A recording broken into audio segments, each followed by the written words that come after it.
Olá, eu estou muito contente hoje. Nós vamos começar aqui um bate-papo, né, sobre os distúrbios alimentares pediátricos.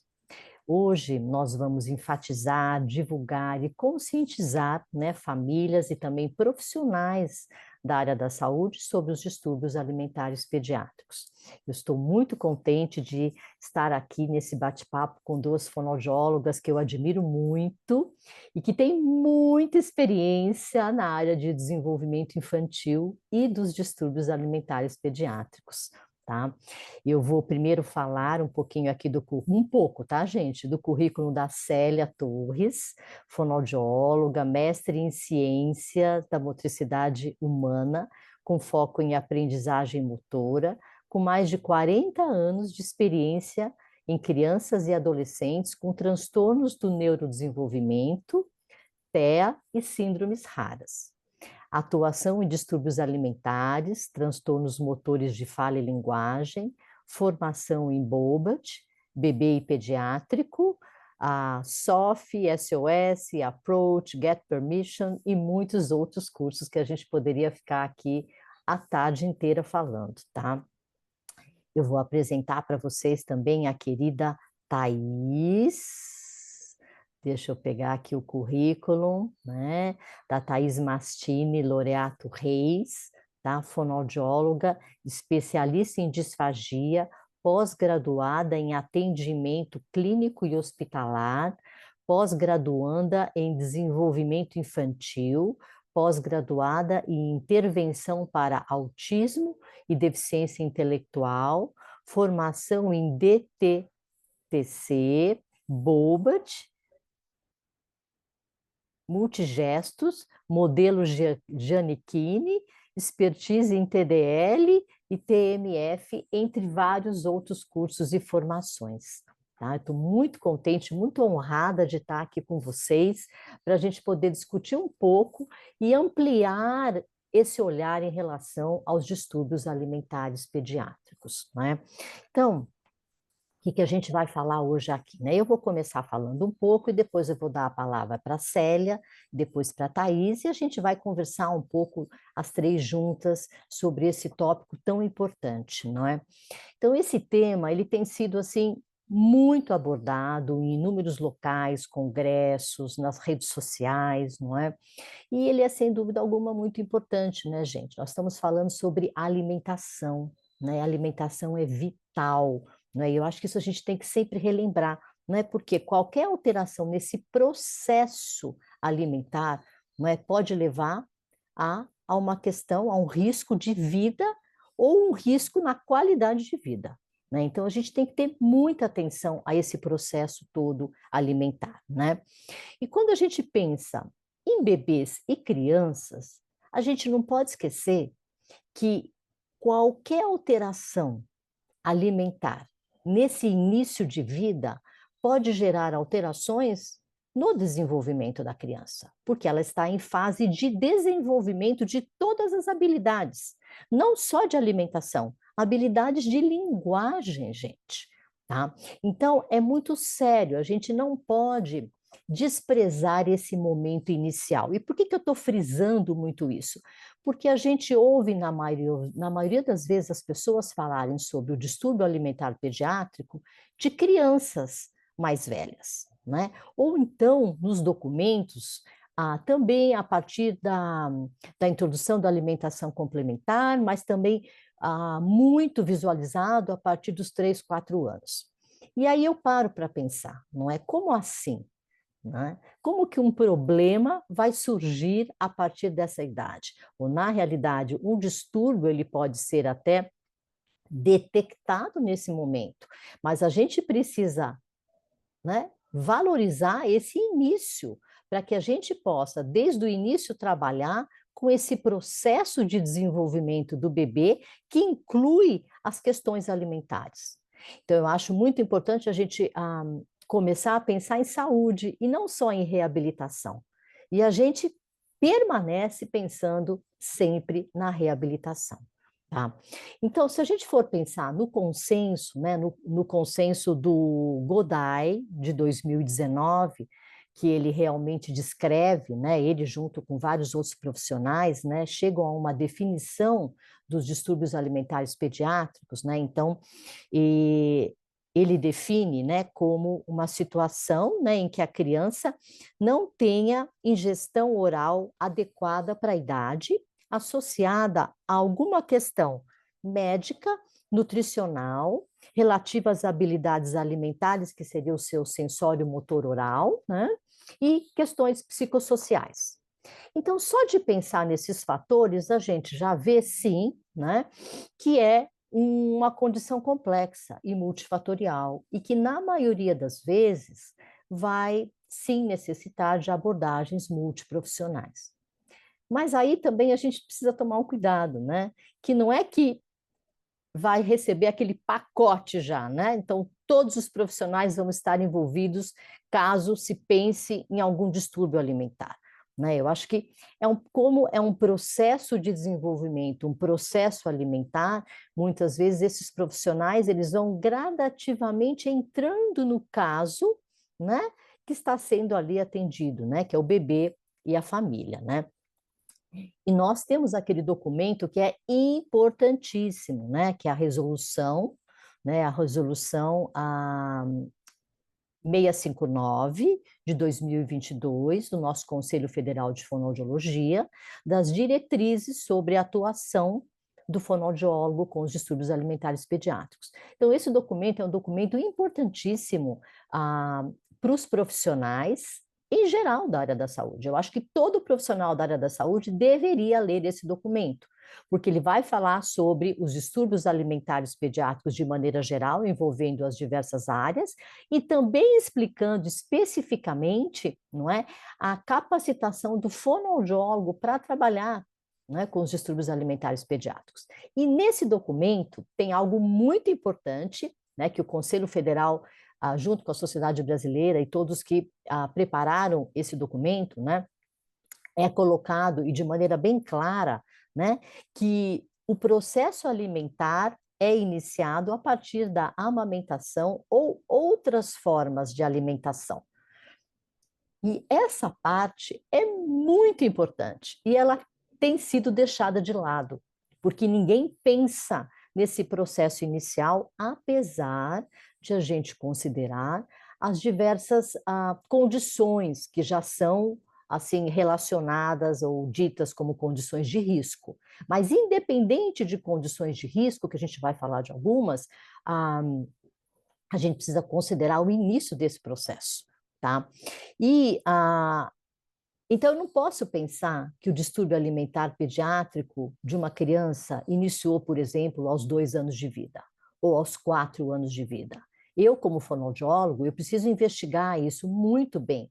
E é uma pena que essa criança de 2 ou 4 anos de vida que foi diagnosticada com distúrbio alimentar pediátrico não foi atendida desde o início de vida. Tá? Então, eu acho que isso é muito importante a gente parar para pensar, não é? Então, precisamos considerar as condições vivenciadas por esse bebê desde o início de vida. Então, bebês que ficaram internados por alguma questão, não é? Passaram por alguma cirurgia, a prematuridade em todos os seus graus, não precisa ser prematuridade extrema somente, não precisa ser só aquele bebê prematuro que ficou muito tempo hospitalizado. Todo bebê prematuro precisaria de uma assistência especial nesse processo de desenvolvimento inicial, incluindo as questões alimentares, tá? Bebês, por exemplo, com restrição de crescimento intrauterino, que tiveram essa restrição de crescimento, bebês de baixo peso, bebês com desconforto, né, algum tipo de desconforto gastrointestinal, irritabilidade, refluxo, alergias, né, tempo de trânsito gastrointestinal mais longo. Então, tudo isso, né, já vai fazer parte daquele bebê ali, no início de vida dele, e precisa ser considerado em todo o seu processo de desenvolvimento. Mas a gente não pode pensar só nesses casos, ou casos de bebês com alguma síndrome, de alguma malformação. Eu não posso pensar só nesses casos. Eu tenho que pensar naqueles casos de bebês que têm desafios no aleitamento materno. Nossa, Cláudia, mas desafios no aleitamento materno, você está querendo colocar que essa criança pode ter um distúrbio alimentar pediátrico? Espera aqui um pouquinho que a gente vai conversar sobre isso. Tá? Então, esses desafios do aleitamento materno, bebês que choram muito, bebês que rejeitam o peito ou rejeitam a mamadeira, bebês que mamam somente sonolentos ou dormindo. Nossa, bebê que mama dormindo, quantos casos a gente não ouve de familiares falando, não, mas dormindo não tem problema. Ah, não, ele quando está sonolento ele mama. Mamadas muito curtas. Eu estou sempre atenta com o bebê que mama 2 minutinhos e para, 2 minutinhos e para. Nós já vamos entender isso, né? Ah, bebês que passam o dia todo na livre demanda. Gente, a livre demanda, ela é maravilhosa. Todo mundo hoje já conhece, sabe da livre demanda, ou pensa que sabe, né? Depois eu vou contar um caso para vocês de livre demanda, tá? Então, a gente não pode desconsiderar a amamentação. A amamentação é um processo complexo. Envolve o quê? Nutrição, alimentação, envolve os sistemas de base do bebê, tá? Ou seja, é coisa séria, tá? E a gente vai ter que considerar. E sim, lógico, também, quando a gente pensa na introdução da alimentação complementar, a gente vai falar sobre isso, né? Então, momentos de maior vulnerabilidade também dessa família para esse bebê, que vai ser exigido mudança de rotina, bebês que vão para a creche, bebês que ficavam com a mãe o tempo todo e vão passar a não ficar. Quem vai cuidar desse bebê? Quem vai organizar a comida dessa família? E esse bebê é um bebê que teve desafios iniciais, teve questões iniciais. E como ele está agora na alimentação complementar? Histórico da família, né? Então, assim, anamnese, gente, a anamnese, ela é muito importante. E por que eu estou falando isso? Porque hoje o fonoaudiólogo é um profissional privilegiado no nosso país. Privilegiado por quê? Porque nós recebemos inúmeros bebês na nossa clínica, tá? Ou no centro de saúde, bebês que vêm, muitas vezes, sem grandes queixas, ou seja, com desafios iniciais na alimentação, na maioria das vezes no seio materno, com algumas dificuldades. Eu preciso ter o histórico completo desse bebê, o histórico completo dessa família. O que significa alimentação para esses familiares? Existe alguma questão aí emocional, psiquiátrica, social? Tudo isso vai fazer parte do histórico desse bebê. E que dependendo, né, do que eu observo nessa conversa, eu observo nesse bebê, eu vou tomar providências que são diferentes, cada caso é um caso, tá?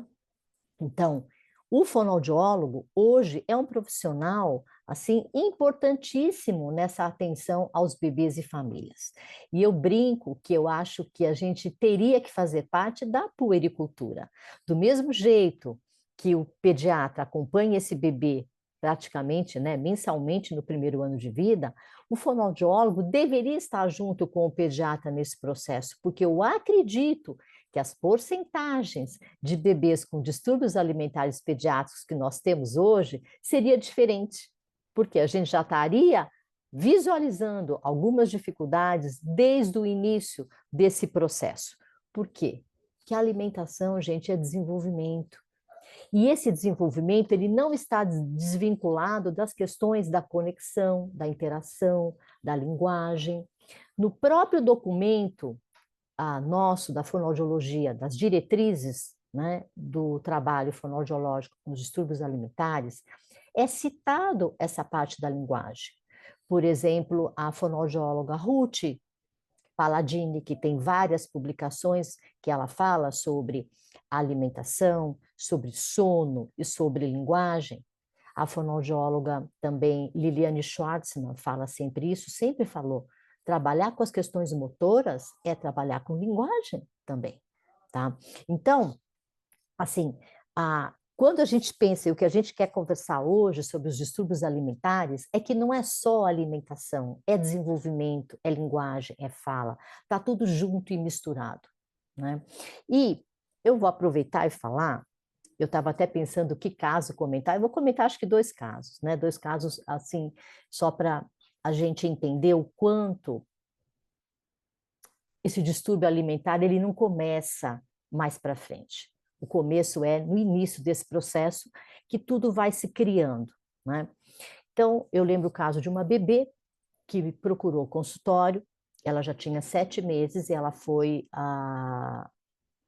encaminhada para avaliação fonoaudiológica, porque a pediatra estava muito preocupada, ela tinha que ganhar peso, ela precisava de uma mamadeira, porque ela estava todo o tempo em livre demanda, né, em aleitamento materno exclusivo, com baixíssimo peso, até que a mãe mudou de pediatra, e essa pediatra falou, vai para o fonoaudiólogo, precisa de uma avaliação bem específica e ela precisa de complemento. Não pode ficar mais assim e tem que também evoluir na alimentação complementar, que ela não estava evoluindo em nada e era uma bebê que estava prestes a ser hospitalizada pela desnutrição. Tá? Eu estou falando de uma bebê de uma clínica privada, tá? Que nasceu, que teve várias questões no nascimento. E aí, quando vou conversar com a família e saber sobre as questões do nascimento, essa bebê nasceu em casa. Foi uma gestação super programada, a mãe queria muito aleitamento materno, e aconteceu dessa bebê nascer em casa. Essa bebê nasceu em casa, de acordo com os pais, ela nasceu roxinha, tá? E foi logo levada para um hospital privado de São Paulo. A mãe e a bebê. Ficou 2, 3 dias no hospital, recuperou, aparentemente bem, essa bebê vai para casa e fica em seio materno livre demanda, tá? E fica, não ganha peso, não ganha peso, não ganha peso mais. E aí, conversando com a mãe, como que era essa livre demanda? Né? Como que essa bebê foi amamentada por 6 meses só no peito? E a mãe começa a explicar essa livre demanda. Então, ela mamava um pouquinho, parava, mamava um pouquinho, parava, mamava um pouquinho, parava, mamava um pouquinho, parava, mamava na hora do banho, mamava o dia inteiro, mamava de manhã, mamava de noite. Isso não é alimentação, né, gente? Isso não é alimentação, tá? Não é que a gente tem que ter uma rotina fixa, mas isso não é alimentação. A gente come o dia inteiro? Não, a gente tem um café da manhã, a gente tem um lanche, a gente tem um almoço. E assim essa bebê foi ficando, né, durante 7 meses. Aí eu falei para a mãe, vamos avaliar então ela no peito. Eu preciso saber como que essa bebê mamou até agora. Aí essa bebê vai, mama e solta o peito de imediato. Eu falei, vamos tentar recolocá-la. Vamos tentar recolocá-la. E ela ficou 20 minutos no peito. Essa mãe ficou emocionada, porque ela nunca tinha ficado tanto no peito. E aí eu falei, vamos observar os sinais dela. E ela começou com alguns sinais de desconforto. Aí eu falei, olha, ela está nos mostrando, né, que ela realmente nunca recebeu um volume como ela recebeu agora. Então, existe alguma questão em relação a esse volume. E ela vai precisar de uma avaliação com um gastropediatra. Que não adianta eu querer injetar uma mamadeira. Ela precisa, né, de uma pesquisa agora nesse momento. E ela comentou que a pediatra já tinha pedido também uma avaliação com gastropediatra, tá? Resumindo a história dessa bebê, que a gente podia conversar 3 horas sobre essa bebê, né? Qual que foi o diagnóstico dela? Uma neuropatia congênita e uma gastroparesia. E ela precisou, inclusive, de uma gastrostomia por vários meses. Tá? Ou seja, como essa livre demanda, uma mãe que queria muito amamentar, uma bebê que sugava e deglutia, mas existia um problema nessa progressão, né? Essa progressão não ocorreu, precisa de uma avaliação específica. Esse distúrbio alimentar começou quando, gente? A partir dessas condições do nascimento, tá? Ninguém tem o apega dessa bebê. Existe uma questão neurológica aí por trás, tá? Então, a gente não pode pensar, né, que começa lá para frente. É um processo. E vou falar só mais um caso, porque eu quero muito ouvir a Célia e a Thaís. Um caso também super interessante, era uma bebezinha que tinha uns 3 meses, mais ou menos, e aí, um belo dia, ela era uma bebê que tinha muita agitação, ela chorava, ela tinha muito desconforto, então, aí teve um dia que eu falei para a mãe, eu gostaria que você trouxesse um brinquedinho para ela, tá? Alguma coisinha que ela goste de brincar. Ela já tinha 3 meses, né? Aí a mãe falou assim para mim, Cláudia, ela não brinca com nada, que ela não consegue se concentrar em nada, porque ela tem dor, ela tem desconforto o tempo todo. Ou seja, essa dor, esse desconforto, essa questão alimentar de ela não mamar bem, né? Estava prejudicando o quê? Todo o desenvolvimento dessa bebê. E a mãe um dia me pergunta: será que ela vai ter seletividade alimentar? Eu achei tão interessante essa pergunta dela, porque todo mundo pensa que isso vai surgir quando? Lá para frente. Mas olha o problema que essa mãe e essa bebê já estão vivenciando. Uma bebê que ficava no colo o tempo inteiro, com muita dor e com muito desconforto, e não conseguia evoluir nas mamadas. Tá? Então, isso é só para a gente começar, né? Para a gente poder falar um pouquinho mais, né? Então, agora vamos ouvir um pouquinho a Célia, que tem uma experiência incrível também, né? E vamos ouvir depois também um pouquinho a Thaís e vamos conversar, né? Porque eu acho que a gente tem muito que conversar sobre os distúrbios alimentares, né? O teu microfone, tá, Célia?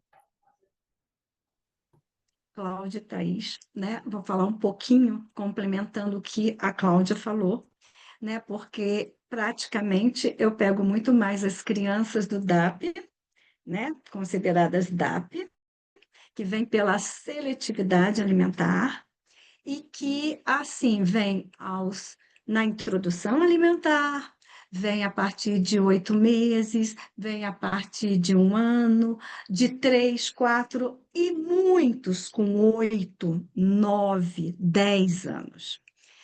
A Cláudia falou uma coisa muito importante, que é sobre esse processo alimentar ser construído.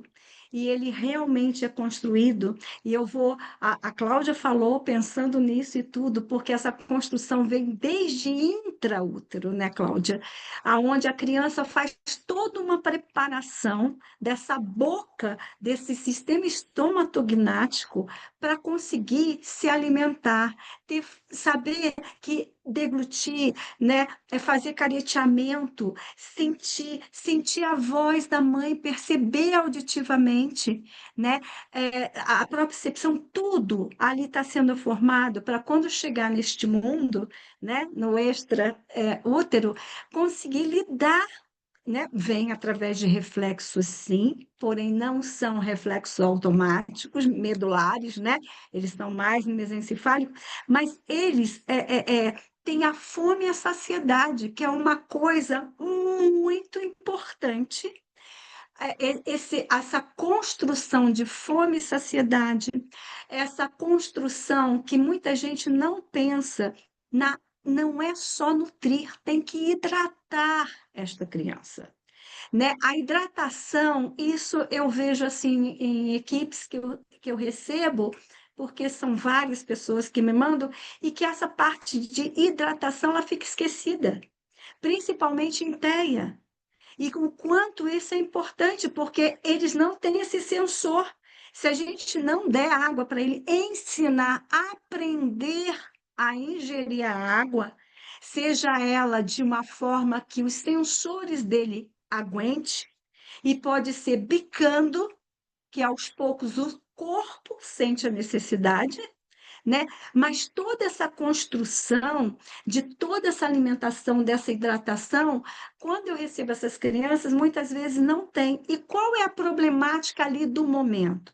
Primeiro, que os pais, é óbvio, eles têm uma necessidade de suprir a falha daquele momento. Meu filho não come, não quer comer na introdução alimentar. Ele não come, aí já está grande, mas também não come, né? Então, esta é a questão da mãe, não come. Só que muitas vezes, quando você faz, e a Cláudia falou muito bem disso, a anamnese, que é o padrão ouro da nossa avaliação, não tem. A gente precisa saber quem é esta mãe, quem é esta família, como que foi a gestação, como que foi esse bebê intraútero, mexia, não mexia, se dormia, se comia, comia o quê, né? Várias questões que são importantíssimas porque ele está fazendo registro de sabores. Não que ele saiba que é uma maçã, que a mãe comeu um morango ou uma feijoada, mas a química está ali e ele reconhece aquele, aquele esqueci o nome, aquele receptor químico dele, ele faz um registro, lógico, através do líquido amniótico, mas não tem importância, tudo isso é registro, e que a gente tem que trazer para entender aquela criança, e não naquele momento, seja na introdução alimentar, que eu vou entender essa criança. Nem aos 4 anos, nem aos 8 anos. Eu tenho que saber, minha anamnese é enorme com os pais. Principalmente, quanto mais velho, mais coisa eu preciso saber, né? Porque eu não sei quem é aquela pessoa, o que ele gosta, o que deixa de gostar. Agora, o que que é mais importante dentro disso, e que eu acho que é uma coisa que eu queria muito chamar a atenção, não só dos profissionais, em relação a se aterem isso, mas as mães, como eles querem resolver o problema ali da hora, quando você faz uma anamnese e você questiona, seu filho mamou no peito? Teve dificuldade? Não, não teve dificuldade. Não, foi tudo, não, tudo certinho, tudo certinho. Mas como é o certinho? Sangrou um pouquinho. Sim, sangrou. Usou laser? Sim, mas foi rapidinho, ó. Só duas aplicações, nossa, tudo bem. Isso não é tudo bem. Isso já são sinais de risco anteriores, aonde Cláudia colocou muito bem. E que isso vai me dar um alerta que não é só pela sensorialidade que esta criança não está fazendo aquilo, tem um sensório motor, porque não existe movimento sem sensação. E não existe sensação sem emoção e sem movimento. Então, isso tudo está acoplado. Por exemplo, quando Cláudia deu esse exemplo da criança dela, né, do bebê dela, que a mãe falou assim: não, ela não brinca porque ela só sente dor. Qual é a emoção que está ali? E o que, que a gente vê dentro dentro do consenso de Godai, que eles refizeram há um ano atrás, um ano e pouquinho atrás, aonde eles colocam que existe, e eles fizeram assim, o Godai fez um consenso do DAP, só que a gente tem o TARI, que é o transtorno alimentar restritivo evitativo. E isto são dois parâmetros que parece que não se comungam, tá? São coisas diferenciadas, e eles se juntaram, né, para conseguir chegar a um consenso da sobreposição de um e do outro. Será que esta criança, agora eu vou hipotetizar, Cláudia, tá? Mas será que essa criança que tem essa dificuldade, né, de sentir a dor, isso não está dando um trauma que vai acima do DAP, que vai ao TARI, né? Porque a gente vê um espectro dentro do distúrbios ou da alimentação problemática. A gente começa dentro daquele chato para comer, né, que pega muito mais comportamento do que outra coisa. Nós temos um distúrbio alimentar, como a Cláudia citou, os 4 subtipos, e a gente tem o mais complexo, que é o TARI, aonde a criança pode não ter prazer nenhum em comer, que é uma questão não de uma CIF, de uma funcionalidade, mas de uma doença mental.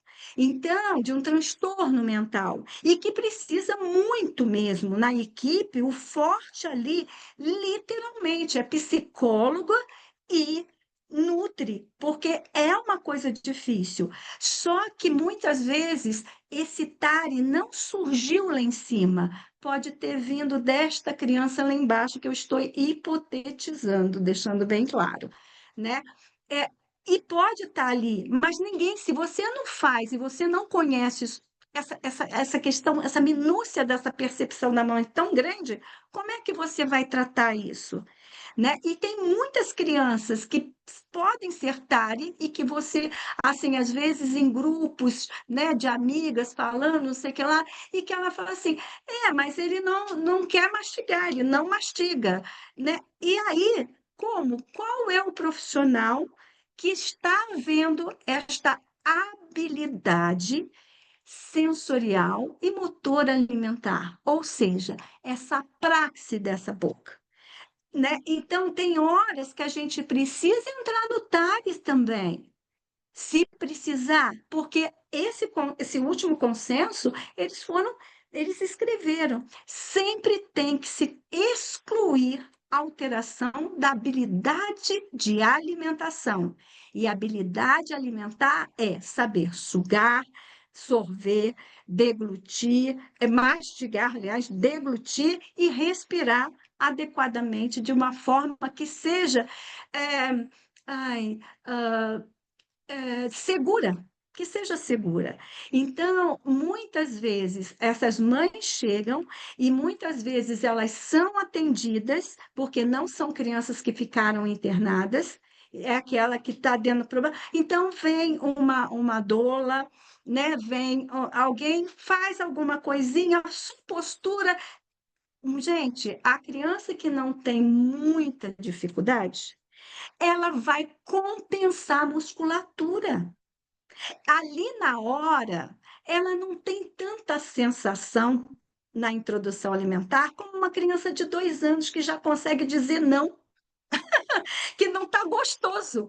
Muitas vezes ela vai, porque a fome que importa mais, só que desce não muito redonda. Eu vou evitando e vou ficando cada vez pior, né? Então, essas coisas, esses 1.000 dias de vida de um bebê, ele é essencial, porque a gente está fazendo com que haja uma aprendizagem alimentar, mas esse alimento, ele envolve comunicação. Olha o exemplo de Cláudia nessa criança. A mãe lia a comunicação do corpo dessa criança por dor. E ela conseguiu falar para Cláudia. Tem outras mães que não. Tem outras mães que não conseguem. Por quê? Elas ficam muito temerosas com o que está acontecendo, que não estou conseguindo dar de alimentação ou coisas desse tipo, né? Então, eu acho que assim, a gente tem que ter muito cuidado. Essa habilidade alimentar ou essa aprendizagem, né? Que eu vou deixar a linguagem mais para Thaís abordar, né? Ela é muito vinculada. E quando a gente trabalha com essa alimentação, a gente está trabalhando toda a musculatura. Toda essa musculatura que vai estar envolvida na futura fala.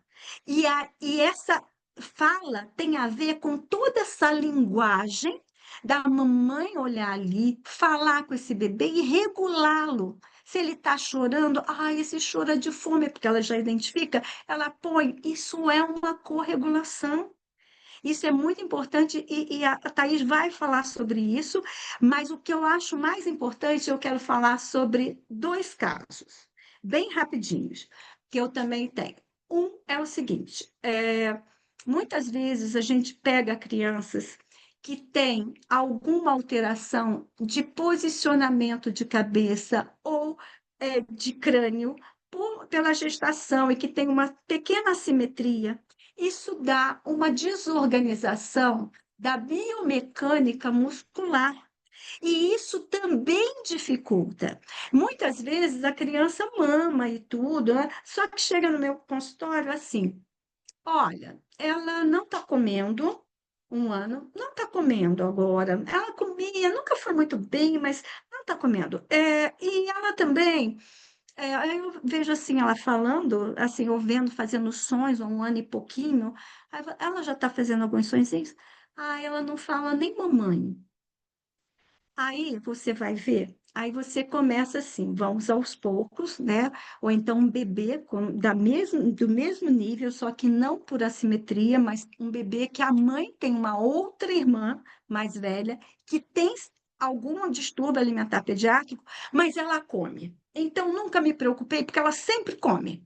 Entendeu? A gente faz uma coisa, faz outra, ela come. Mas ele não quer comer. 8 meses. Aí você vai ver o bebê também com dificuldade, muita, né? Muita sensação ruim nessa boca, ele realmente tinha. E aí você vai ver que não tem balbucio. A partir do momento que você dá algumas estratégias mínimas, uma semana depois ele volta com sons. Então, o quanto que isso tudo está linkado? Audição, visão, porque eu olho a minha mãe falando, eu vejo o movimento, eu tento copiar o que eu administro e o quanto isso tem a ver com a fala. Não quer dizer que uma coisa vem sempre junto à outra, mas é um corpo que trabalha isso tudo. E a outra criança são crianças que muitas vezes que você recebe que já estão na equipe um tempo, não evolui, mas vai para a fono agora. E aí, quando você pega essa criança que não tinha fono lá, você vai ver, ela engasga, assim, ela tosse sempre que toma um líquido. Aí você pergunta, é normal ela tossir assim? É, isso não é só uma tossezinha. Isso é um risco para uma aspiração maior. Ou pode estar sendo só penetrado ou realmente indo escapes micros para o pulmão. E muitas vezes a criança não tem nem, ela não está comendo também veio para você, porque não consegue avançar na proteína, porque ela não tritura a fibra. Ela não ela mastiga, só que primitivamente, e não mais elaborado para comer uma fibra. Então, eu vou deixar a Thaisa falar agora, não sei se eu me estendi muito, para complementar mais ainda aquela parte muito importante de todos esses 1000 dias de vida, né? Vai lá, Thaís. Que bom, Célia, te Meu ouvir. Vamos lá, Deus, Thaís, vamos lá, quero te ouvir também olha para a a gente poder conversar. responsabilidade, olha a responsabilidade de falar depois dessas duas, gente, onde elas me colocaram. Vamos lá, para a gente não perder o raciocínio, eu só quero fazer um alerta super importante, antes de tudo, fazendo um link na fala da Célia, sobre broncoaspiração.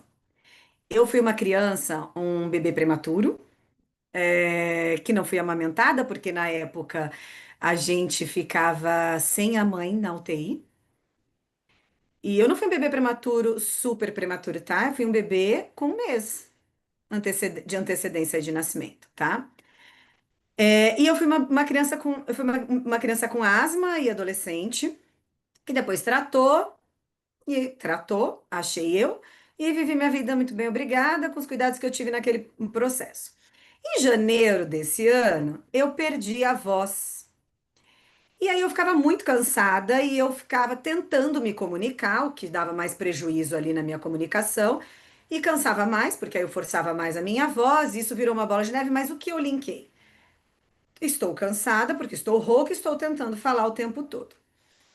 Passaram-se meses, aí agora em abril, um desconforto respiratório muito maior, e eu tive que parar no PS por 2 vezes, até que eu achei uma pneumo, que disse: você voltou a ter asma. E aí a gente foi investigar. Eu estava com refluxo super importante e eu estava microaspirando o meu refluxo. Eu, adulta, não tinha um pulmão para aguentar esta situação. Prolonguei por meses porque não assisti como eu deveria, porque eu achei que era uma rouquidão de excesso. Porque, né, sou fonoaudióloga, falo o dia inteiro, já falo mesmo na vida pessoal, profissional, e linkei, fui empurrando com a barriga, o que é muito errado. E aí alterou minha comunicação, eu tive risco de broncoaspiração, eu voltei a ter quadro de asma. Então, quando a gente pensa no bebê, numa condição de alimentação, e eu trabalhei alguns anos dentro de neonatal, da UTI, eu sempre olhei para o refluxo, né? Porque a gente precisa cuidar disso. E esse desconforto que tanto a Cláudia como a Célia colocam aqui pra gente, traz memórias para essa amamentação e depois introdução alimentar, que só vira uma bola de neve de desconforto. Então, por que que quando você vai me oferecer, eu vou pegar? Eu não vou. E aí, quando vem um bebê, né? Eu atendo ainda muitos bebês aqui no consultório. Quando vem um bebê com esse histórico todo, e eu olho para essa amamentação, eu vou cuidar disso desde o início. Mas eu recebo hoje muitas crianças, né? Não, não bebês, mas crianças. E aí, fazendo um link com essa fala toda de vocês, né?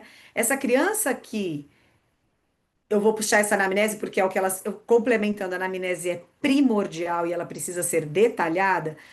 Os fonoaudiólogos que atendem crianças de fala e linguagem acabam pecando por não olhar lá atrás a neonatologia. né? Para não olhar esse quadro inicial de vida desse bebê. Ah, não, olha aqui, não tá falando, olha aqui, tem trocas na fala, mas peraí, você voltou para a gente entender, né? Porque já traz sinais, que é o que a Célia falou, a gente tem muitos sinais, né? E que a gente precisa entender. Quais sinais eu me preocuparia se é um bebê que já tem um histórico de pega errada, feriu o bico da mãe, mamou de pouco em pouco tempo, teve mais gasto energético do que ganho. Então eu já vejo alteração motora desse bebê. Poxa, já teve uma alteração motora lá no começo. Já teve uma condição respiratória onde ele precisava mamar por menos tempo e parar para se organizar. Talvez. A gente tem que ir entendendo. Por que que ele mamava, parava, mamava, parava? Olha o gasto energético que ele tem, às vezes, maior do que ganho com essa mamada. Então já acende um alerta para um transtorno motor de fala. Aí chega essa criança falando tudo errado. E quando eu investigo, isso vem desde a amamentação.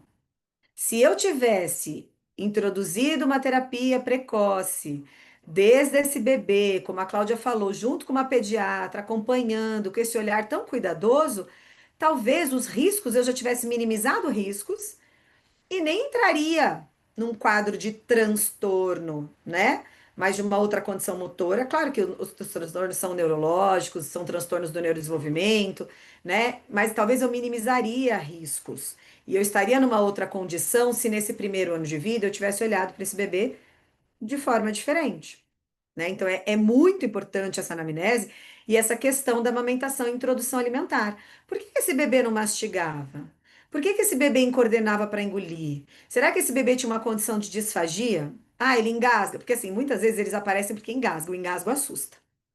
Então aparece por conta da disfagia, né? Mas às vezes não engasga a ponto de assustar, mas é uma criança que só come pastoso, que só come tudo muito batidinho. E eu não sou contra quem vai começar com ele batido, por uma questão de segurança ou por uma questão de condição daquele bebê, porque é individualizar.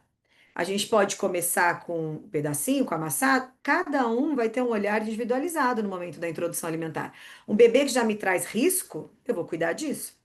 Mas aí vem esse bebê com esse histórico todo e eu começo a investigar e falo, bom, temos transtornos motores de fala que começam aí dessa forma, né? Tanto a apraxia de fala na infância que hoje fala tanto, que é um erro de programação, de planejamento motor, ou uma disartria, que já é um erro de execução.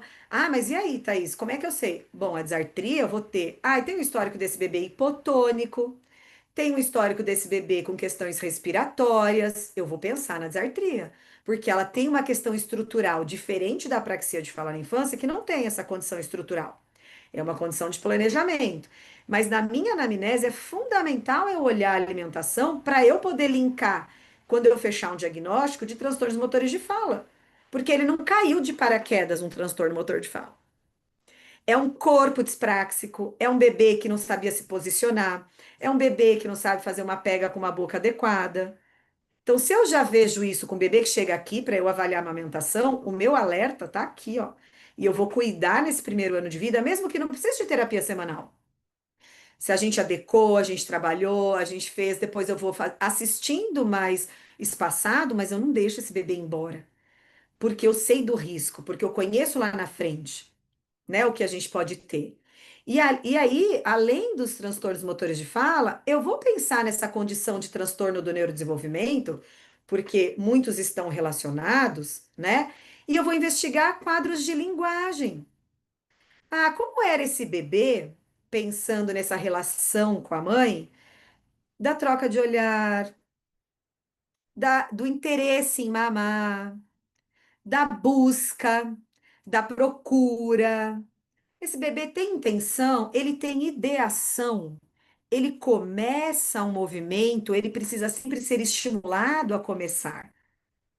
Tudo isso, na minha anamnese, é levantado quando chega uma criança com trocas na fala, ou uma criança com atraso de linguagem, ou uma criança que não fala aos 2 anos de idade. Não é linguagem só, não é só o motor, às vezes tem as duas coisas. E quando eu investigo, eu falo, poxa, teve lá na amamentação. E aí é uma criança seletiva. Mas e como está essa propriocepção, que é o que a Célia falou, né? Essa entrada de informação. Como que ele sente essa boca, percebe essa boca? Crianças minhas, elas deslizam mandíbula. Então, assim, tem questão estrutural, tem questão funcional, tem memória de aprendizagem desde essa amamentação.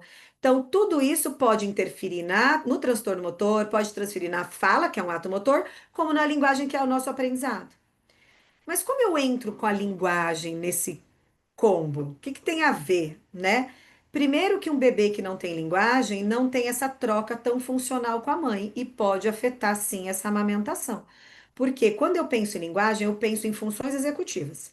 O que são as funções executivas? Atenção, memória, flexibilidade cognitiva, controle inibitório, que foi o que a Celinha deu de exemplo quando ela falou do controle inibitório ali. Essa criança se controla, essa criança é muito chorosa, essa criança ela tem tempo de espera. Se eu mudo alguma coisa, ela tem flexibilidade nessa mudança de textura. Por que que ela não aceita? Talvez não tenha a ver com ela não querer, mas e a flexibilidade cognitiva? Depende do transtorno do neurodesenvolvimento, ela tem uma inflexibilidade e isso vai afetar esse processo alimentar e essa questão de seletividade. Então, a gente tem que olhar, porque uma coisa é um corpo só, um cérebro só. A gente estuda separado, mas a gente não funciona separado. A gente funciona tudo junto, integrado. Então, a gente tem que olhar para isso. E aí, muitas mães, sabe, Cláudia, me perguntam assim: mas o que que eu olho? Para que que eu olho? Onde eu olho? O que que é risco? O que que não é risco, né? E eu sempre falo para elas, ó, o que a gente espera de 0 a 6 meses de um bebê, se a gente for pensar em comunicação, em fala e linguagem, né? Porque a comunicação é a fala e a linguagem, ou mais para frente, uma comunicação alternativa se eu precisar dela. Isso é comunicação. A gente se apega muito à fala, porque é lógico, é aquilo que a gente tem de mais fácil e natural, mas comunicação é além da fala, né? Então eu tenho não verbal, que são os gestos. Então eu vou olhar esse bebê sobre comunicação, no geral. Então, por exemplo, de 0 a 6 meses, essa criança não balbucia, que é o que a Celinha falou, não balbucia. Essa criança não reage a sons altos, que 0 a 6 meses, sons altos, elas reagem a sons altos. Ela tem uma ausência de contato visual com a mãe quando ela vem para esse peito, quando tem uma relação do brincar e um contato visual crescente, tá, gente? Por quê? Muitas crianças dentro do espectro autista, elas têm contato visual inicial nos primeiros meses de vida e se perde. Então as mães falam, mas não tinha nenhum sinal, né? Mas por isso que o contato visual que a gente avalia, ele é crescente porque ele pode se perdendo. E aí ele dá um outro alerta pra gente, que a gente tem que pensar, tá? E aí, então, nos 6 primeiros meses eu vou olhar isso, e como é essa mamada, né? E todo esse contexto motor de pega. Ah, já tem um histórico que tá ruim, tá difícil. Quando eu penso depois dos 6 meses até os 12 meses, eu já tinha que ter uma criança com balbucios de sílabas, né? Dos 6 aos 12 meses. E se ela não tem, já tem um atraso, já tem um alerta, né? É uma criança que, quando eu chamo, não reconhece, não atende. Porque aos 6 aos 12 meses eu reconheço meu nome, eu já atendo pelo nome, então eu tenho que ter atenção a isso. É uma criança que já imita sonzinhos, né? E se ela não tem essa imitação, por que ela não tem imitação? Ela não tem atenção compartilhada? Lembra lá das funções executivas? Será que a gente não tem atenção ao outro? Né? Por quê? Eu preciso entender, porque já pode ser primeiros sinais de transtornos do neurodesenvolvimento. E transtornos do neurodesenvolvimento, gente, não é só o autismo, a gente tem o TDL, que é o transtorno do desenvolvimento da linguagem, que no primeiro ano de vida, segundo, terceiro, depende do grau de comprometimento dessa linguagem, eu tenho um quadro muito parecido e muito próximo do espectro autista. E hoje, por desconhecerem o TDL, a gente entra em diagnósticos errados, porque não se conhece o diagnóstico diferencial, né? Então, eu gosto muito de uma fala da doutora Mariana Fávero, que ela fala: a gente só diagnostica aquilo que a gente conhece. Então, a gente precisa conhecer para a gente poder olhar. Senão, como é que eu vou olhar o que eu não conheço?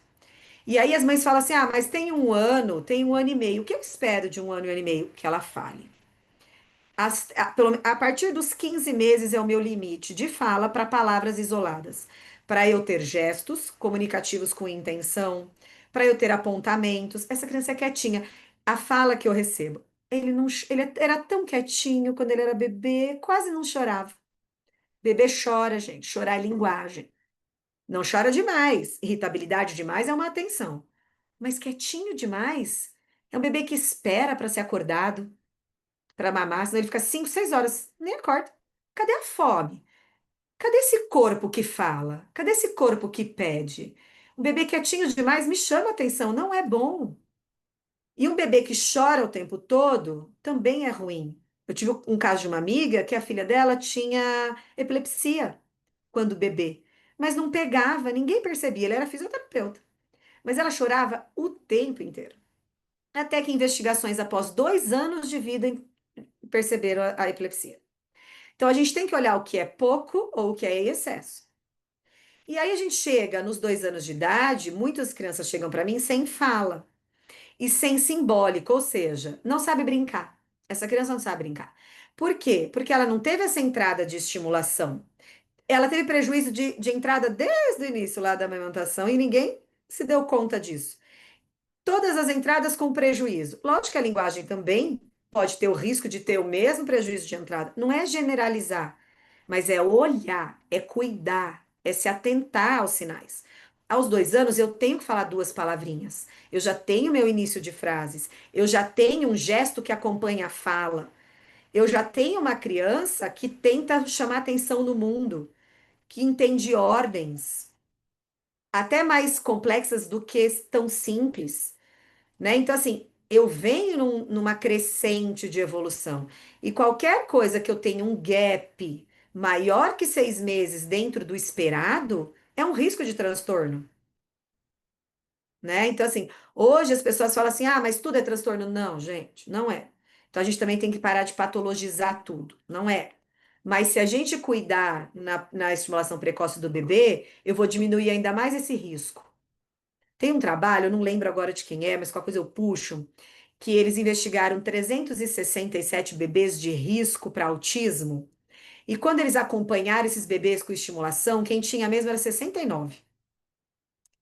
Então, assim, a gente tem como minimizar riscos, porque às vezes parece que está dentro do espectro por falta de estímulo adequado, por falta de apresentação a essa família do que podia ser iniciado ali desde bebê.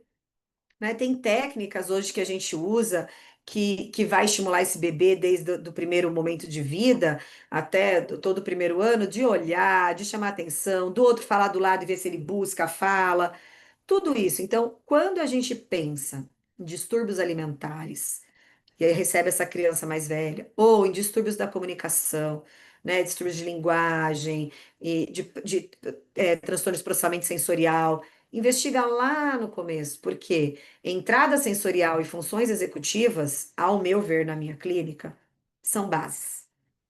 E se eles estiverem alterados, vai alterar os processos que vêm depois. E aí vem TDAH, e aí vem o TEA, aí vem o TDL, né? Então, assim, transtornos do neurodesenvolvimento têm bases de funções executivas alteradas. Uns mais, outros menos, mas eu acho que a gente tem que olhar para isso, né? Então, eu queria trazer essa fala desse cuidado de olhar para o bebê pensando lá na frente. E parar de olhar para o bebê assim, ah, não tá mamando. Peraí, pega uma consultora de amamentação, nada contra, gente, porque elas têm formação para isso, né? Para olhar e poder pôr esse bebê no peito, mas elas não têm formação para olhar todo esse restante. E aí, procure, se você tem uma orientação de uma consultora de amamentação, mas procure um fonoaudiólogo se você tem um bebê que não mama. Porque a gente vai olhar outras questões que vêm além, senão a gente procura muito tardiamente, né? Acho que é isso que eu queria trazer um pouquinho, agregar aqui para vocês. Ai, que maravilha, Thaís. Nossa, como foi bom. Eu aprendi muito aqui ouvindo a Célia e ouvindo você, Thaís, e eu queria fazer alguns comentários, mas eu quero que vocês também comentem, tá?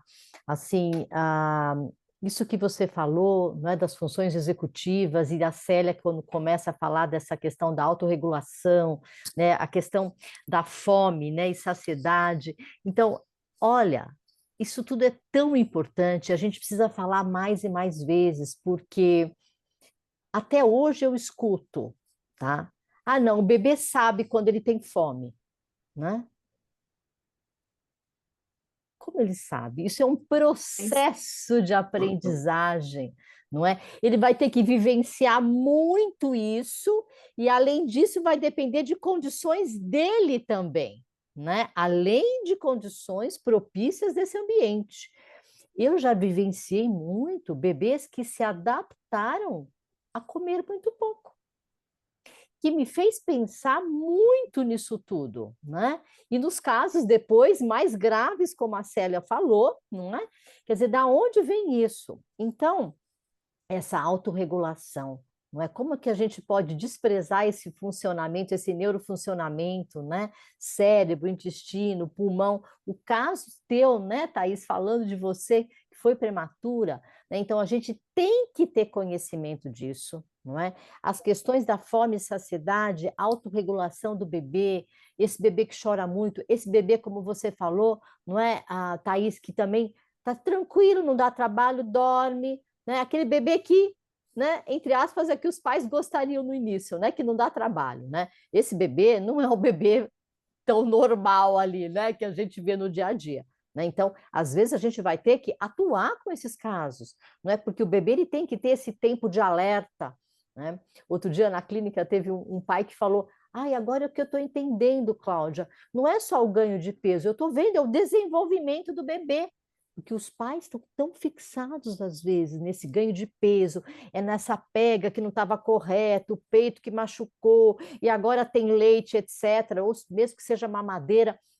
E o bebê, ele está se conectando, ele tem tempo ali de tal, e os pais estão se conectando com ele, né? Já virou a chave daquela questão, né, de volume, ou os pais permanecem preocupados com essa questão de volume, né? Quanto mamou, não mamou e não interagem, né? Esse bebê é um bebê que não busca o que busca, não é? Gente, tanta coisa importante que foi falado aqui, né? Muita coisa importante, né? Essa troca de olhares, a memória, né? Isso está sendo cada vez mais falado na literatura também, né? Essa memória das sensações e a memória do quê? Da própria experiência motora, né? Porque se não tem experiência, não é? Que memória vai ter? Né? Se a criança não consegue, quer dizer, como é grave, né? A criança que não consegue experienciar por alguma questão, não é? Qual que é a memória que ela vai ter, não é? Então, assim, tudo isso é muito importante e eu acho que abre um pouco, né? Amplia um pouco esse olhar para as nossas avaliações, tanto nas avaliações ali do bebê, como nas avaliações da introdução da alimentação complementar e como nas avaliações de linguagem.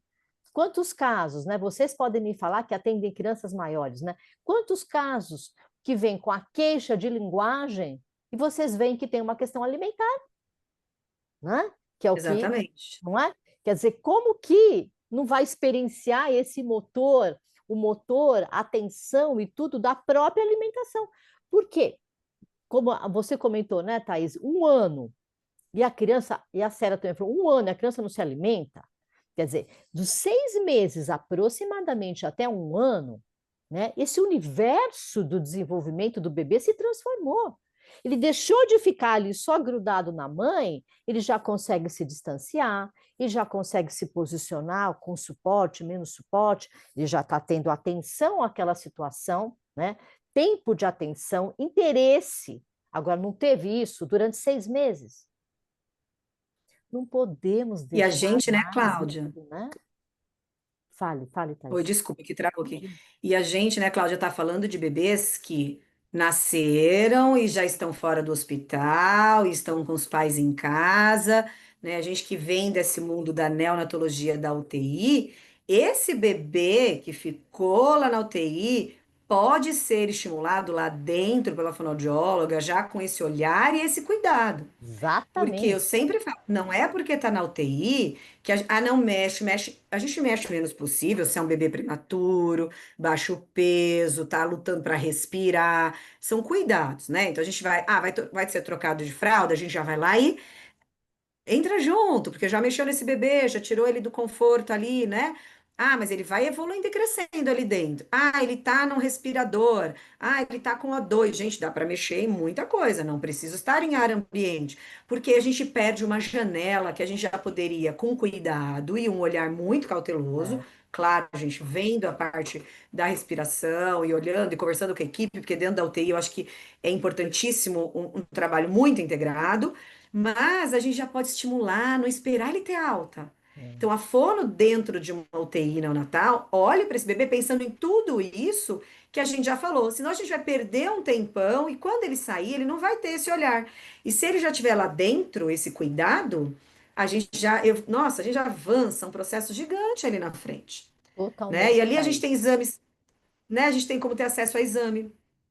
Preciso ver como que tá isso, conversa com a médica, pede, porque hoje o refluxo, principalmente para esses quadros desses bebês prematuros, ele é comum, ele anda É. junto, né? Então, assim, a gente tem lá, ó, esse hospital tem um videodeglutograma, vamos ver se a gente precisa fazer, depende da avaliação clínica. E às vezes a gente vai fazer para ver essa parte da mamada e já ver refluxo. A gente já associa, porque ele já vai ser exposto a uma radiação, enfim. Dentro do que é possível e é preciso, com cuidado, mas olhando. Porque É. quando a gente não olha na UTI, a gente perde uma janela importantíssima de estímulo com a desculpa de que ele está na incubadora com O2, né? É, e a gente Eu já sabe, complementando não é? isso, E a gente já sabe que são bebês de altíssimo risco que ficaram ali hospitalizados, não é? E mesmo esses bebês que a gente já sabe de altíssimo risco, quantos casos eu não recebo na clínica, tá? De que bebês que foram de alta e não foram encaminhados para a terapia fonoaudiológica desse segmento. Então é muito sério, e nesse né? ponto que vocês duas estão colocando e pegando o que você falou, e Thaís também, sobre janela de desenvolvimento, memória, né? O quanto essas crianças que largam, essa criança que você falou, que teve alta e não foi encaminhada, o quanto ela memoriza aspectos negativos. E memória negativa é memória de risco. Então, eu me protejo o máximo para tirar aquela sensação de estresse, de desprazer, é muito pior, é muito mais desgastante. E todo esse processo, quando você fala de fome, que nós falamos, né, eu e você, de fome, de saciedade, de autorregulação, né, o quanto que isso é importante, desde a UTI neonatal, sim, mostrar para esses pais a comunicação, o pai entender os sinais que essa criança está fazendo ali, porque muitos pais, mesmo quando estão com 8 anos de idade, 5 anos de idade, 4 anos de idade, 1 ano de idade, não conseguem perceber se a criança está dizendo que não. Espera um pouquinho, deixa eu engolir o que está aqui. Não, estão colocando, né? Ou forçando. E quanto mais estresse eu tenho, menos eu tampono, não é menos, eu tampono meu hormônio de, de fome. Vem, ele tampona a fome e eu fico saciado. Por isso que ficar sem comer não é a melhor estratégia, porque vai ficar mesmo. Ele está estressado e ele não come. E é uma das coisas, quando a gente pega essas crianças mais velhas, que, né, ou de um, a criança que entra, que não está na UTI, que está da introdução alimentar para lá com problema, a primeira coisa que eles fazem, como a gente mostra e dá consciência para a mãe de todas o que está acontecendo ali com aquele bebê ou com aquela criança, o quanto eles, não é que eles progridam e expandem o cardápio, porque eu tenho uma dificuldade muito grande nesse negócio de falar assim, vamos fazer a expansão de cardápio. Quem faz é a criança, não somos nós. Nós adequamos a consistência, mas adequar, coma isso, coma aquilo. Não, eu posso estar errada, mas não é assim que eu trabalho. Mas nessas horas, o quanto, eu perdi um pouco o raciocínio, gente, o quanto que é importante, perdi mesmo, o quanto que é importante esses pais, né, perceberem, já sei, da UTI neonatal, das crianças, o quanto é importante a gente mostrar desde lá de baixo a comunicação, porque essas crianças, a primeira coisa, as mais velhas, que melhoram com toda essa consciência dos pais, o que que é, sobre o que é a criança, como ela está respondendo e etc e tal, o que que é? Aumentar a quantidade de ingesta. Não que a gente queira, eles aceitam, porque parou o estresse, diminuiu, né? Então, é muito importante Muito essas três coisas que importante vocês falaram. o que você falou agora, Célia, concordo plenamente, porque esse pai, né, e essa mãe ou essa família, o que quer que seja, né, quando observa esse bebê de 3, 4 anos, né, que tipo de sinais que chamam a atenção desses pais. Só que esses sinais comunicativos, observar o que está acontecendo, vem desde aquele início. Então, concordo também com o que a Thaís falou. Existe a responsabilidade, sim, dos nossos colegas todos, como nós. Eu trabalhei tantos anos, até o ano passado, em UTI neonatal. Né? O que nós estamos fazendo com as famílias? Porque as famílias é que vão levar esses bebês para casa, para que eles atinjam, né, o seu melhor desenvolvimento dentro das possibilidades de cada um. Né? Então, eu acho que esse nosso bate-papo, né? E uma questão muito importante também que eu acho, essa observação dos sinais, esse tempo de atenção. Eu tenho agora o privilégio de acompanhar muitos bebês, tá? Bebês que vêm às vezes sem uma queixa tão assim, tão formal, né, de alimentação no início, né, desafios do aleitamento e tudo. E muitos bebês, viu, Thaís, que a gente tem que observar que às vezes já conseguem um tempo maior de alerta, um foco, e que ficam focados ali naquela atividade com o pai ou com a mãe, e na hora que vai chegar a amamentação, aí depois vai mamar, não mamam muito. Né? Então, como a gente tem que respeitar e os pais entenderem essa regulação do bebê, não é? Esses estímulos que estão chegando, que o bebê vai, mas o bebê não sabe falar. Vamos parar aqui, que eu preciso comer agora? Vamos parar aqui, que eu já cansei? Então, isso o que é, gente? A interação é linguagem, é exatamente o que você estava falando, né, Thais? Então, assim, não é? A gente Desculpa, Cláudia, só precisa ter esse olhar, complementando. né? Fale. Não, só para não perder até sua fala e da Célia, a gente pensa em poda neural, sabe? Que ela falou da experiência, da experimentação, né? As pessoas têm pavor da poda neural. A poda neural é infalível e ela vem. Vocês querendo, não querendo, ela vem. Ela vem e vai acontecer até a adolescência. Existe poda neural, ponto. O que é a poda neural? Não é o bicho de sete cabeças, né? A poda neural é parar de estimular algo que eu não estou mais usando, então eu perco e ganho mais daquilo que eu usei, porque eu preciso afinar e aperfeiçoar o que eu estou vivendo e usando. Então, a poda neural vem para isso, para aperfeiçoar o que eu uso. O bebê que cai no desuso de uma UTI neonatal, porque está se mamando por sonda, perdeu experiência por tempos, perdeu experiência de estímulo de fala. Essa criança perdeu experiência do que a Célia falou, não comeu, não foi apresentado, não foi vivido. Chega a hora da poda neural, piora. Ia falar, nossa, era melhor, e aqui piorou. Mas porque já era muito ruim, não tem uma experiência, aquilo aquilo sofre aquela coisa do não estou usando sempre. A poda neural vem. Então, quanto mais cedo a gente puder dar para essa criança vivência, experiência e memória, quando chega a poda neural que vem para todo mundo, eu tenho vivência para continuar regulando e tendo mais habilidades e possibilidades, né? Então, assim, as pessoas têm muito medo da poda neural, parou de falar. Não, peraí, não é isso, né? Então, a gente tem que ter esse cuidado. Eu acho que a fala de vocês cabe super bem pensando nisso. Sim, Exatamente, sem dúvida. Thaís. Gente, que delícia esse bate-papo, hein? A gente precisa fazer mais agora, não é? Precisamos fazer mais e chamar todo mundo para ouvir, porque é fundamental, não é? É fundamental esse olhar ampliado, né? Esse olhar ampliado para o desenvolvimento, ampliado e ao mesmo tempo bastante específico, não é? Porque esse nosso olhar, ele é sutil, né? E ele precisa ser mesmo, né? Para que a gente possa também mostrar para os outros profissionais um pouco sobre isso. E a gente não falar só daquela criança com o distúrbio alimentar, aquela criança com TEA, né? Ou com TDL. Não, não é só isso, né? Essa criança vem de um bebê, né? Um bebê, um processo todo de desenvolvimento, e que nós, né, temos esse privilégio, né, de trabalhar com esses bebês e famílias, e que temos que cada vez mais, não é, desenvolver a, essas técnicas terapêuticas, esse olhar minucioso e esse atendimento desde o início, que eu não diria precoce, né? Desde o início mesmo, porque é necessário, né? E quem sabe a gente vai fazer parte mesmo daqui a um tempo da puericultura, né? De todos os bebês, independentemente de queixas, né?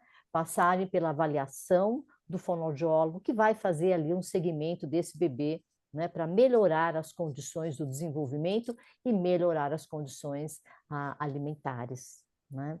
E Não sei nesse se... aspecto que você falou, nesse minuto, é o que eu acho que é muito importante para os pais e para os profissionais mesmo. Quanto mais na idade certa nós sabermos desenvolvimento, para saber o que naquele momento aquela criança precisa estar fazendo e que não está acontecendo, ou por um diagnóstico, nós sabermos, como síndromes raras, olha, tem dificuldade com isso, não vai fazer. Aqui embaixo eu já vou trabalhar aquilo que está lá em cima dito, que ele não faz, que ele não vai fazer. Quantas síndromes raras. E é uma coisa que os pais têm muita dificuldade com o diagnóstico, têm medo.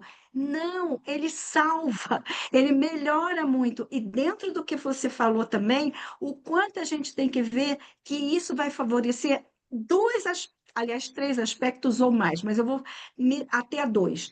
Tá? Primeiro, a gente, quando trabalha no momento certo, em cima do que há necessidade, sem criar protocolos. Não, chegou o bebê, eu tenho que tacar a luz, eu tenho que isso, eu tenho que aquilo. Não é isso que a gente está falando. Observe esse bebê, vê aonde ele está, onde está parando, né? Ali o desenvolvimento atua, vai, ou se sabe que ele não vai ter isso, o que que isso aqui na frente me leva, o que aqui atrás, aqui agora vai proporcionar melhoras naquilo que ele tem de deficiência lá na frente. Isso é muito importante. Além da gente melhorar a qualidade de vida do bebê e da mãe, a gente também está favorecendo a parte financeira, porque quanto mais cedo menos, é mais rápido, dependendo do caso. Tem casos mais complexos, mas isso também tem ao longo da vida tem uma diferença muito grande, até mesmo para a parte, como eu digo, de saúde pública e É. etc. e tal. Pensar Desculpa, te nessa cortei. janela de oportunidade, né, gente, que é importantíssima, Exatamente. não tem o que dizer, né? Que vai melhorar tudo, vai melhorar a relação, vai melhorar a linguagem, vai melhorar o desenvolvimento, vai melhorar, inclusive, a parte econômica, não é? Melhorar tudo. Exatamente. Gente, eu quero Exato. agradecer demais, tá? Vocês estarem aqui, a gente poder discutir. Vamos planejar outros encontros, tá bom? Para a gente poder falar mais com as famílias e com os nossos colegas também profissionais da área da saúde, tá bom? Eu Eu quero que te agradeço agradecer aqui pelo imensamente. Não, Celinha, vai, por favor. Vamos, Eu quero pode te falar. agradecer, não só pelo convite, mas por esse bate-papo que foi tão enriquecedor, né? Eu acho que vai ajudar, acho que tem que ter mais e mais mesmo, porque eu acho que a gente tem que divulgar o que é a fonoaudiologia, não só para os pais, mas para entenderem, porque muitos acham que fonoaudiologia não tem a ver com alimentação, é apenas fala e linguagem. Ou fala, linguagem e escrita, mais nada. O resto, eu acho muito importante a gente ver o quão profundo é a nossa profissão, o quanto é a nossa profissão inserida dentro de todo o processo de desenvolvimento dessa parte, né, desse sistema, né, de boca, de deglutição, de fala, de comunicação, de processos de transcrever essa comunicação oral em símbolos, e assim como poder codificar isso em símbolos de comunicação alternativa, se eu não tenho a possibilidade. E o quanto a comunicação alternativa também ajuda nessa linguagem, até na expressão oral. É isso Vai, Também aí. Thaís, quero desculpa. agradecer aqui o convite. Imagina, eu quero agradecer muito o convite. Eu falo que eu fiquei honrada, Ai, porque eu sempre estudei a Cláudia, né? ai, Lendo muita coisa sobre ela. A Celinha eu acompanho há muito tempo, ela sabe, porque eu comecei a chamar, ela falava, quero entender mais disso, quero entender mais daquilo, e comecei a acompanhar, né, Célia? Foi assim que a gente se conheceu. Então, assim, é uma honra imensa a confiança, e esse bate-papo foi uma delícia. Muito obrigada de verdade. eu que agradeço vocês, viu, gente? Muito, muito obrigada mesmo, tá? E vamos para próximos encontros, né? Vamos sim.